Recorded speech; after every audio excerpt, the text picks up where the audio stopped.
ലേവ്യരുടെ പുസ്തകം അധ്യായം 15. സ്രാവം മൂലമുള്ള അശുദ്ധി.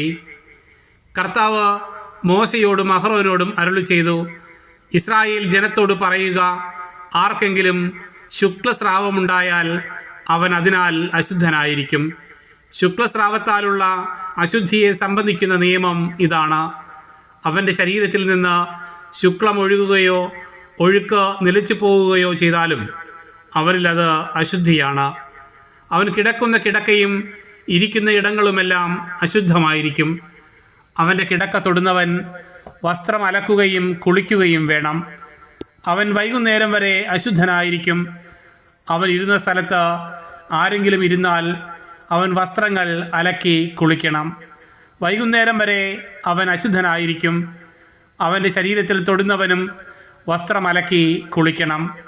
വൈകുന്നേരം വരെ അവൻ അശുദ്ധനായിരിക്കും. അവൻ ശുദ്ധിയുള്ള ആരുടെയെങ്കിലും മേൽ തുപ്പിയാൽ അവനും വസ്ത്രം അലക്കി കുളിക്കണം. അവൻ വൈകുന്നേരം വരെ അശുദ്ധനായിരിക്കും. അവൻ ഇരുന്ന് യാത്ര ചെയ്യുന്ന ജീനിയും അശുദ്ധമായിരിക്കും. അവൻ്റെ കിടക്കയ്ക്ക് കീഴെയുള്ള എന്തിനെയെങ്കിലും സ്പർശിക്കുന്നവൻ വൈകുന്നേരം വരെ അശുദ്ധനായിരിക്കും. അവൻ കൈ കഴുകാതെ ആരെയെങ്കിലും സ്പർശിച്ചാൽ അവനും വസ്ത്രം അലക്കി കുളിക്കണം. വൈകുന്നേരം വരെ അവൻ അശുദ്ധനായിരിക്കും. അവൻ സ്പർശിക്കുന്ന മൺപാത്രം ഉടച്ചു കളയണം. മരപ്പാത്രമെങ്കിൽ അത് കഴുകണം. അവൻ സ്രാവം മാറി ശുദ്ധിയുള്ളവനാകുമ്പോൾ ശുദ്ധീകരണത്തിനായി 7 ദിവസം നിശ്ചയിച്ച് തൻ്റെ വസ്ത്രങ്ങൾ അലക്കുകയും ഒഴുക്കുള്ള വെള്ളത്തിൽ കുളിക്കുകയും വേണം. അപ്പോൾ അവൻ ശുദ്ധിയുള്ളവനാകും. 8-ാം ദിവസം അവൻ 2 ചങ്ങാലികളെയോ 2 പ്രാവിൻ കുഞ്ഞുങ്ങളെയോ കർത്താവിൻ്റെ സന്നിധിയിൽ സമാഗമ കൂടാരത്തിൻ്റെ വാതിൽക്കൽ കൊണ്ടുവന്ന് പുരോഹിതനെ ഏൽപ്പിക്കണം.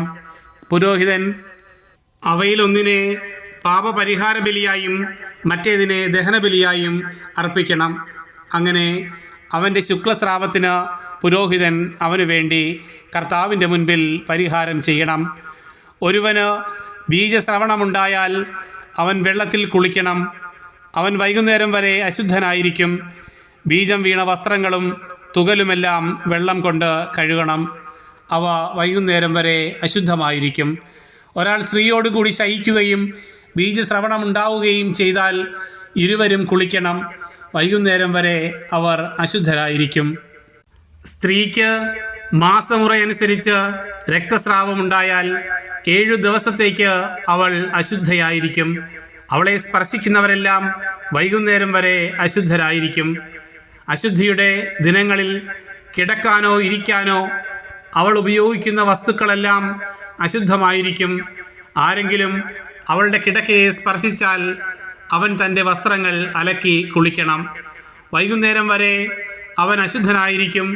അവൾ ഇരുന്ന എന്തിനെങ്കിലും സ്പർശിക്കുന്നവൻ തൻ്റെ വസ്ത്രങ്ങൾ അലക്കി കുളിക്കണം. അവൻ വൈകുന്നേരം വരെ അശുദ്ധനായിരിക്കും.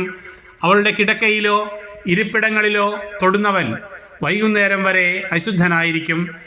ആരെങ്കിലും അവളോടുകൂടെ ശയിച്ചാൽ അവളുടെ അശുദ്ധി അവനിലും ഉണ്ടാവുകയും അവൻ 7 ദിവസത്തേക്ക് അശുദ്ധനായിരിക്കുകയും ചെയ്യും. അവൻ കിടക്കുന്ന ഏത് കിടക്കയും അശുദ്ധമാകും.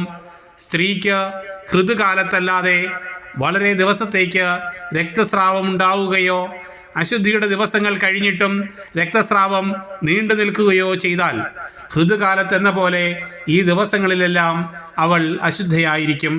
രക്തസ്രാവമുള്ള ദിവസങ്ങളിൽ അവൾ കിടക്കുന്ന കിടക്കയെല്ലാം ഋതുകാലത്തിൽ എന്ന പോലെ അശുദ്ധമായിരിക്കും.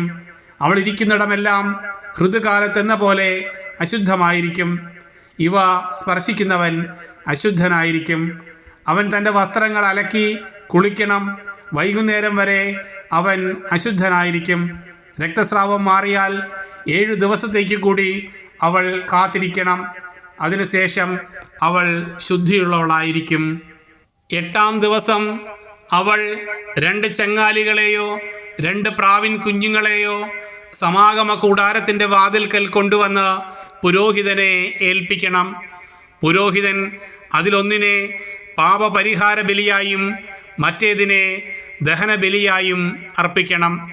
അവളുടെ രക്തസ്രാവം മൂലമുള്ള അശുദ്ധിക്ക് പുരോഹിതൻ അവൾക്ക് വേണ്ടി കർത്താവിൻ്റെ മുൻപിൽ പാപപരിഹാരം ചെയ്യണം.